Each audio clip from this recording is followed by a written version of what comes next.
looking out onto my eyelashes in an agony of delightful anticipation. Listen to them, the children of the night. What music they make.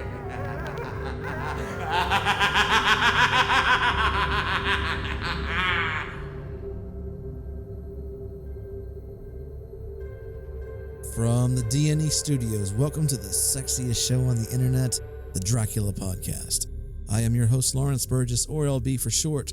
Thank you to Adam Stover, thank you to Rob and Martha of Southgate Media, and most of all, you for listening.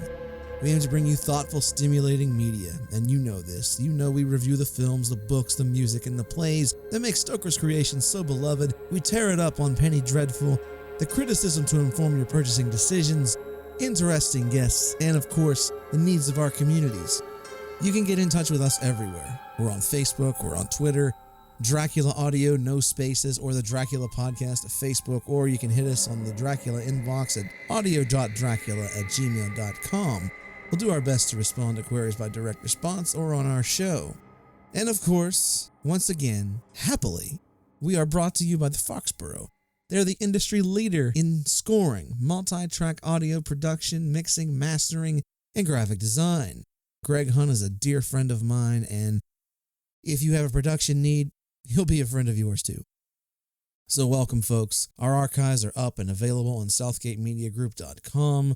You can check out any of our past episodes. You can listen to my sexy voice. You can do whatever you like. And thank you for all the positive responses. We're just simply going up and up, and we've had nothing but good feedback from you, and we really appreciate it. Before we head into our inbox and casting dread, just a couple quick comments. One, I'd like to congratulate the cast and crew of Transients. It is a film that was funded on Kickstarter. They raised over 15 grand. Amazing. And it actually has a direct tie to us in that our dear, dear Madam Mina Andrea Parkins is starring in the thing. My friend Justin Linton shot the thing. I've got other friends like Sam Holdren, Dakota Burns. They're all involved in this project, and it's directed by Sheridan Cleland, one of the visionaries out of this area in which I am from, and I'm happy to know. So folks, if you see one of these guys around town, slap them a high five. Can't wait to see the film, and just from us, the Dracula Podcast, congratulations. You guys deserve it. Secondly, I'd like to extend a congratulations to a show that I actually produce on Friday nights. It's the Lee and Tiff Comedy Hour on the Voices of Appalachia radio station. And guess what? We are #1 in downloads, and thank you. I'm just glad to be a small part of it. And Lee Hale and Tiffany Harless and Jay Silverman, they deserve all the credit in the world. They do a great job, and thanks again.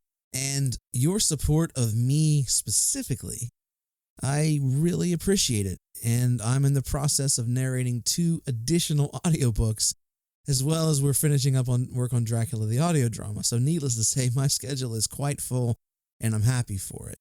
I'm extremely happy to be doing what I do, and I do what I do because of you, your support, and your continued happy feedback, and I'm appreciative of it. Thanks again, folks. And spotlighting communication from the Dracula inbox, Mary from Chicago, Illinois writes, "How can you be so sure Dracula and the devil are one and the same? Isn't it possible that the devil and Dracula are 2 separate entities? And also Amon-Ra is a nod to the mummy. I've given you evidence to the contrary, but I'll let John Logan say it for himself. This is from the May 15th edition of the Wall Street Journal. The author was Michael Callia. He asked John Logan the following. We've seen Vanessa come into contact with the master or the devil before. She was possessed, she had that episode where she had relations with him, but now we have Madame Callie and her coven coming after her. Why does the devil need witches to go after her?" To which John Logan responds, and I quote, "You'll find out as the season progresses. Every villain has their minions. The Wicked Witch has her winged monkeys. There are some things that are demeaning for the devil or for Dracula to do. These are great imperious creatures." Unquote. This is perhaps the first time the devil and Dracula has been mentioned in the same sentence, but I'll also continue on. This article is from Variety, quoting Comic-Con. Logan says, quote, "Season 2 will introduce a character who will, quote, lead us further into the Dracula origin story, unquote. Madame Kali is that character. There is a possibility of Dracula and the devil being two separate people. The name of Dracula meaning son of the dragon or son of the devil. However, if you recall, right before Mina got killed, she speaks of the master and his bride. Fenton also speaks of the master and his bride, Vanessa, being mother. Also, Vanessa reveals that Mina was taken by a creature right after her relationship with Jonathan Harker. So between John Logan's words on multiple different occasions and the evidence previously presented, that's exactly what we're inferring, that Dracula, the devil, and Amon-Ra are one and the same. But thank you for your email. Before we hit Casting Dread, just a couple of comments. One, your responses to my Van Helsing review are hilarious. Thank you, we really appreciate it. It is a hot mess of a film, and it was very difficult to get through that, as it was the Dracula NBC, Dracula 3D, and the other recent things by Universal without throwing up or swearing into the microphone. Universal, I've given them a lot of flack. But I love Dracula 1931. I also like Dracula 1979. Universal is a great film restoration company. They just don't know what to do with Dracula. They haven't done him right in 36 years. That's been a while. And therefore, I don't know. I don't know what Universal's plan is. They're trying to reboot the Universal Monsters franchise, but guess what? The news has been slow on that front. They're trying to do a reboot of Van Helsing with Tom Cruise, which could be interesting, but again, Dracula Untold and its failure put that on hold. And honestly, it's Universal's fault. It was a boring script, and the direction was really bad. Luke Evans was just fine as Dracula. I think he could have done a very good job under a different director and set of circumstances, but you know what? It's crap. It really is. It's very boring, and the one thing that we can't stand here on this show is, one, a lack of value, and two, boring. Even if it's silly, there are some parodies which are good, which I enjoy, like Abbott and Costello Meet Frankenstein. It's a fine film, and it was made in 1948. But Universal, they don't know what they're doing. They don't know what they're doing, and it's obvious. And it's a shame, because Universal has a lot of potential out there. Dracula has a lot of fans who are waiting for him to be done correctly. You saw what happened when Francis Ford Coppola had Bram Stoker's Dracula. It wasn't close to the novel, but it was a solid cast, it was a good script, and it had the proper auteur to lead it down to his vision. And it's part of our culture. It's a part of our mainstay. You can't have a conversation about Dracula without thinking about Anthony Hopkins or Gary Oldman. And unfortunately, Keanu Reeves. But in any case, it's not my fault that Universal stinks on this front. It's theirs. And I hope they get their act in gear. Because when they decide to make a quality Dracula project, it lasts for a long time. It really does. Dracula hasn't been treated well for a while.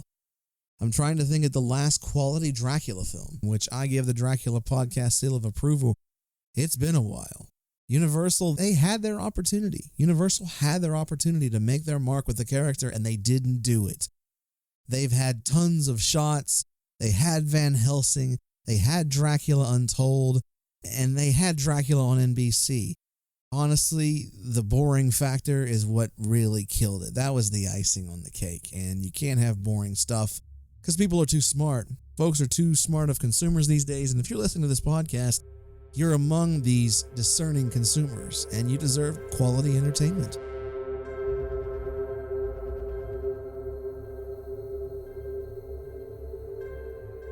All right, folks, here it is.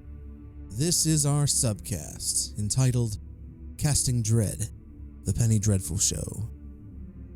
The third episode of the second season is entitled The Nightcomers. It was written by John Logan and directed by Brian Kirk. Lots of things struck me about this episode. Specifically, we're going darker and darker with Evil and Poole. She is more than a proper antagonist. She's a sadist, persuasive, ruthless, cunning, and focused. And the episode also addresses why she has as much sway as she would in London high society. The show shows where Vanessa gets her magic, her tarot cards, and her knowledge. Also tells us the origin of the Scorpion, which is one of the mysteries that have been presented to us since day one. This is a flashback episode. Where Vanessa goes is she's searching for answers. She's searching for ways to find Mina, and she meets the Cutwife. The Cutwife is a daywalker, a witch who chose not to follow Evelyn's lead and become a Nightcomer. It's a great touch. It shows Vanessa's origins with the arcane, as well as providing a deeper tie between Vanessa and Evelyn Poole. I love that it's set in the forest. It provides beautiful color palettes of green, orange, and brown, where in earlier parts of the season, the color tones are white, blue, and bronze. So this is an extremely nice change. Have you ever noticed that all media claims to have a message? They claim to say something. Well, this show says this. Sherlock talks about insanity and crime, and Breaking Bad talks about the evils of going too high, just like it did with Scarface. But Penny Dreadful is saying a lot. Stop and listen to these words and think about them. Why people in this world hate what is not them. Why fear what they don't know, themselves most of all. These are deep philosophical questions, and that's why the episode is so good. It slows down the pace. It talks about humanity, prejudice, the binding and disjoining of mankind, and it's absolutely profound. Perhaps the most profound hour in the history of television. For those of you who still dispute Dracula and the devil, when Vanessa searches for Mina on her first time with the tarot cards, she pulls out the devil card. The devil is holding a bat. There's an even deeper tie to Dracula in this episode and on the series as a whole. The focus is on humanity, just like Penny Dreadful. Bram Stoker's tale is a story about hope, friendship, love, despite the darkness. Dr. Seward is fighting his own demons because Lucy refused him, and he's trying to run an asylum. Holmwood, he's essentially a widower. Quincy Morris, he's a stable person, but he's in the friend zone. He's a tragic figure. So who's who in Penny Dreadful? It has been suggested by many that Penny Dreadful is, in essence, a different version of Bram Stoker's story. Well, the obvious representations of both Renfield and Van Helsing are gone, dead. It's very obvious that Victor Frankenstein is Dr. Seward, dealing with his own demons, involved in a romantic relationships, trying to find his way into the world, yet scientifically curious all the time. Lucy Westerner was the thread of Bram Stoker's novel, and tying all the characters together was Mina. Mina is now gone. Quincy Morris is also there, represented by Ethan Chandler. Could this be a little bit of a spoiler? Ethan the Protector. Quincy died in Bram Stoker's Dracula at the end while fighting the Johnny in Transylvania. Could it be that Ethan will get a similar fate? Vanessa is both Jonathan Harker and Wilhelmina Harker. She deals with madness, fighting against pollution. She's a strong and kind person. Just as Vanessa was branded with the cross, Mina was branded with the holy sacred wafer in Bram Stoker's story. There are also interesting references. This is the first time where Logan went out of his way to reference Sherlock Holmes, specifically the Hound of the Baskervilles. It takes place on the moor ponies drowning, and ancient secrets. There's a lot in the subtext of this episode. It also talks a lot about killing. Killing in the name of God, but it's truly inspired by Lucifer. So what does that say about Logan's thought process to the outside world? Whereas Bram Stoker was extremely hopeful in his representation, Quincy Morris and Lucy Westerner were the only two primary characters that died. This one, people are getting killed right and left, and people are killing in the name of God. So it's got me thinking about Dracula himself. There's only one character who is constantly in the promotional materials. He's an outsider, he's tragic, he's disconnected from everyone else, he's beautiful like Lucifer, and it's Dorian Gray. It seems like he's going to be set up with Dracula in some way. I hope that he won't be Dracula or a vessel to such because it seems cheap. And honestly, I don't think Reeve Carney can pull that off as much as I like the performance. I also think Dorian Gray is a very wasted character. There's not a lot of point to him here. 50-50. Is Dorian Gray Dracula? Is he somehow tied in with it? If so, we touched on this a while back. If Dorian Gray is Dracula, that was a true waste. Vanessa was in his bed. Why didn't he take her then and there? But yet Dorian Gray is still around. The episode itself was wonderful. And I don't know how Penny Dreadful does it, but they continue to top themselves. Every episode, every single frame has meaning. The narrative is strong. The performances are even stronger. It's sad, it's tragic, it's human. It's violent, foul, and moreover, it's beautiful. All this chaos is beautiful. It talks about people and why people fail, and how they can continue in the endurance of failure, just like Bram Stoker's novel. If these statements aren't enough to make you watch the show, I have no idea what's wrong with you. None whatsoever. So watch the show. It's on Sundays, 10 p.m. on Showtime. Take advantage of this narrative. We're presumably in the golden age of television. Take advantage of its apex. It's right here on Showtime. All right, folks, we're back on the Dracula podcast. We hope you enjoyed our subcast casting Dread, the Penny Dreadful show. And don't forget, it's on Showtime, 10 p.m. Sunday night. Don't miss the show. Once again, I'd like to thank you for your support of me and this show. It's a strange little box, and there are really 3 types of personalities in the West Virginia area. There's one, which is the hard-working, coming into their own shell types. I love these types of people. They have good ideas, and all they need is the right opportunity. 2, there are established, respected filmmakers. These folks are kind, warm, and friendly. There are very few of these around the Charleston, West Virginia area.